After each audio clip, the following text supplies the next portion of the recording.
So, hi everyone, I'm here to present you a young project within OW2. It's called OathForce and it's an access control framework. It's designed to externalize your access control and centralize your access control. So, I will have a four-part presentation with a quick overview of OathForce, an history, an intro of what is attribute-based access control, because I don't know if you are all know this kind of things, and what is ZACML. Then a deep dive into OathForce with the features, etc., and the roadmap. So, OathForce. Historically, OathForce is based on the work done by Sun. They implemented a component called Sun ZACML in 2006.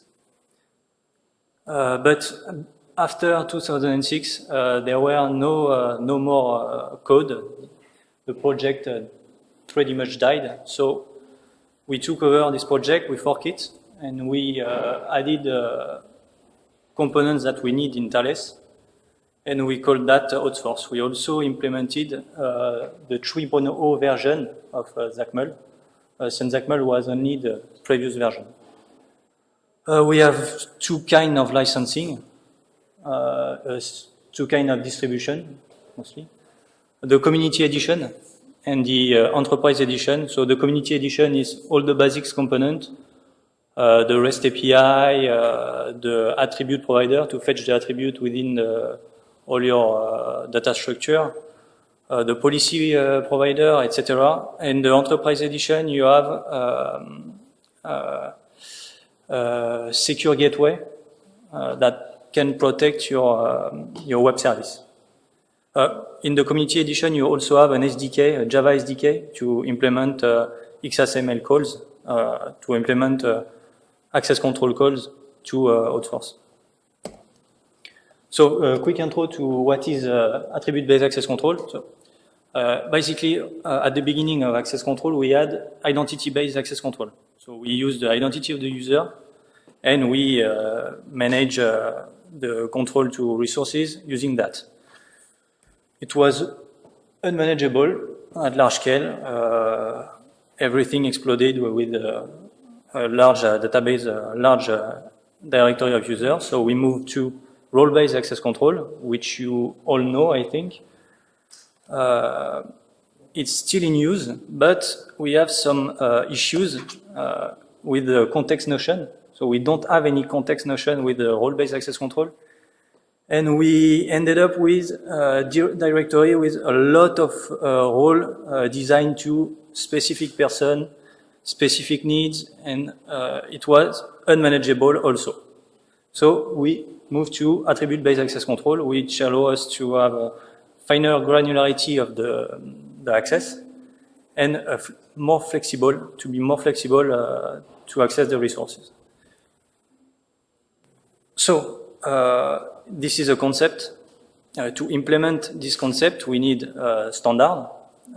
It's called ZACML. It's done by the Oasis. It's now in its version 3.0, and that's what OathForce is implementing. So this is pretty much every feature in OathForce. I forgot the audit part, but we also have an audit plugin. OathForce is built as a modular architecture. So we have a lot of plugins. So we have the data type plugin, the function plugin, the combining algorithm plugin, the providers for the attribute, the policies, we have filters. It's possible to extend all of these plugins to suit your needs. So if you have a specific attribute, specific directory to reach attributes, you can take the class you need, extend it, and you just load it into your OathForce, and it's up and running. We have a multi-tenant API that supports REST calls and Java calls. We do security policy versioning. We are obviously XSML 3.0 compliant. And we implement some of the OASIS known profiles, such as the airbag profile, which handle the role-based access control within ZACML, the REST profile, multiple decision profile, etc.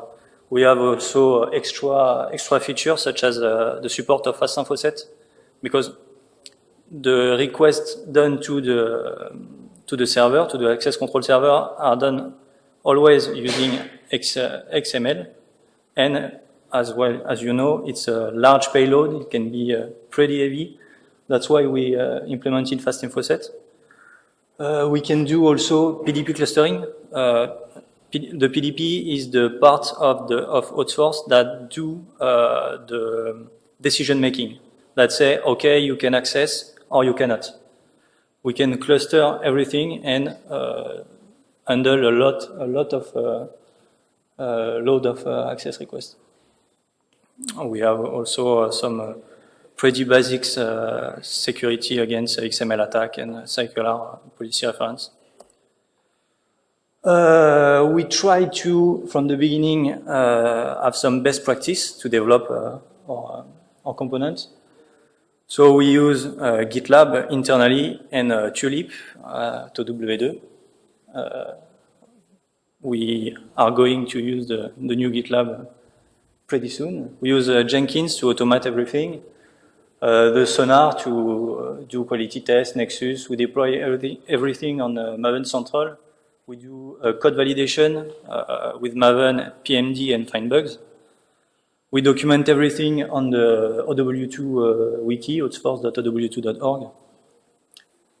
We use Jira for ticketing system, and we try to keep it to some convention, like keepachangelog.com explain, and we do some semantic versioning. So we try to stay in line. And we release OutSource as Docker, so we are on the Docker Hub, so you can download it, deploy it, and it's up and running, you can test it. Or as a Debian package, or as a web application that you can build with Maven. You have some alternatives. As I said before, there's SunZACML, OpenAZ, and Balana as open source projects. SunZACML and OpenAZ have pretty much non-activity. Balana have no REST API.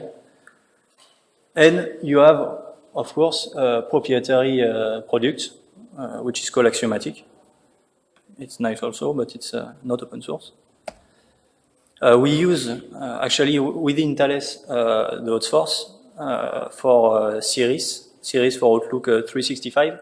So we handle all calls, all access control to the administration dashboard of Series, and all the control of the access to the file within Series. I don't know if you are familiar with Series, but you can check it online. We do a lot of collaborative work. So we are within EasyCloud, OpenCloudware, Fireware, Core Evolution, IU2U, 5G Ensure. In most of these projects, we protect web application, web services, except in 5G Ensure, where we are within a different context. We are in Arduino. I don't know if you... We handle all the access control within a resource constraint, which is called an Arduino, so we are pretty much flexible. The future of OutSource, so the roadmap. So what we would like to do is to build an administration dashboard, because as of now you have to administrate everything using a REST call, so it's complicated.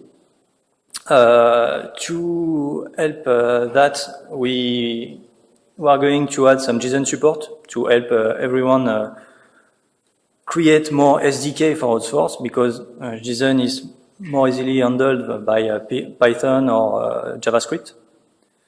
We want to add more data storage, because right now all policy files, configuration files, are flat files.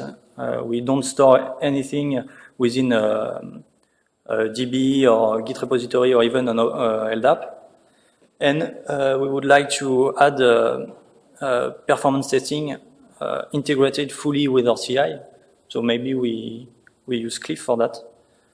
And we would like to collaborate with other projects, maybe Prelude quickly, and deploy within AppHub. So I hear it's easy since we have a Docker container.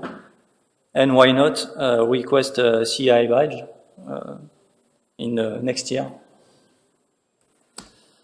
So thank you, everyone. I'm in line with the timing.